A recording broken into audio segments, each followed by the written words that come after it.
नमस्कार। मैं वसंत शावरीकर अपने YouTube चैनल में आप सबका स्वागत करता हूं।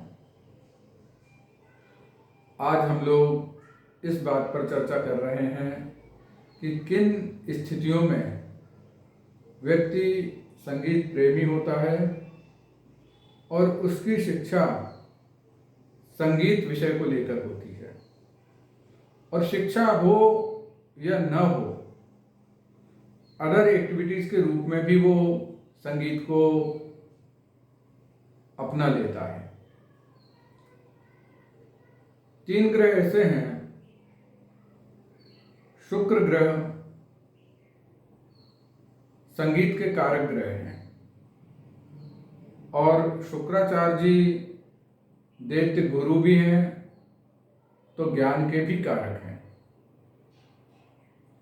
देवगुरु बृहस्पति ज्ञान के कारक हैं, और बुध बुद्धि के कारक ग्रह हैं। इनमें से शुक्र और बुध की युति व्यक्ति को संगीत की तरफ आकर्षित करती है।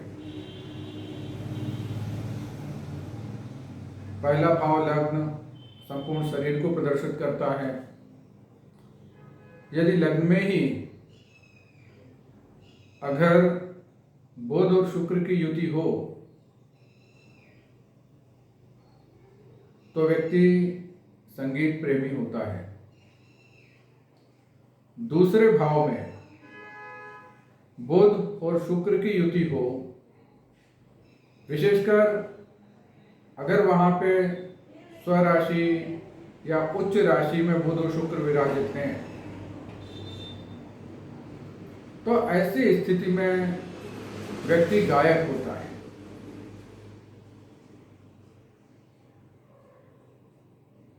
और चूंकि दूसरा स्थान प्रारंभिक शिक्षा का भी स्थान है, यानी उसको रुचि बचपन से ही होती है, और अगर उसका संबंध पंचम स्थान से हो जाए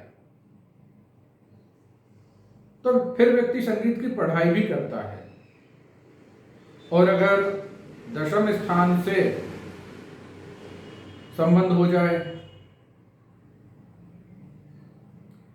तो व्यक्ति का कैरियर बनता है इसी क्षेत्र में। यदि भाग्य स्थान में शुक्र हो या साथ में सूर्य भी है, और पंचम स्थान में भी यदि बुध है, शुक्र है और सूर्य की स्थिति अच्छी है,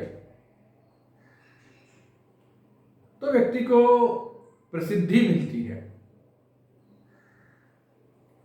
परंतु यदि शुक्र अस्त हो, बुध अस्त हो, इनके पावर बहुत कम हो,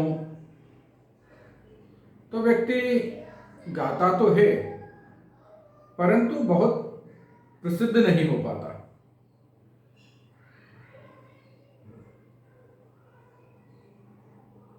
इसके अलावा पंचम स्थान के ऊपर यदि गुरु की शुभ दृष्टि हो, वहां पे चंद्रमा भी हो, और अगर कन्या लग्न हो,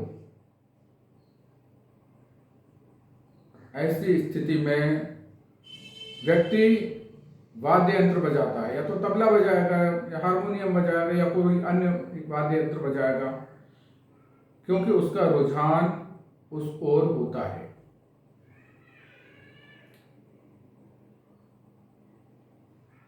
कुल मिलाके संगीत के लिए पहला, दूसरा, तीसरा, पंचम भाव और भाग्य भाव। भाग्य भाव इसलिए जरूरी है क्योंकि यदि भाग्य का साथ मिल जाए तो व्यक्ति कम मेहनत में ज़्यादा आगे बढ़ जाता है।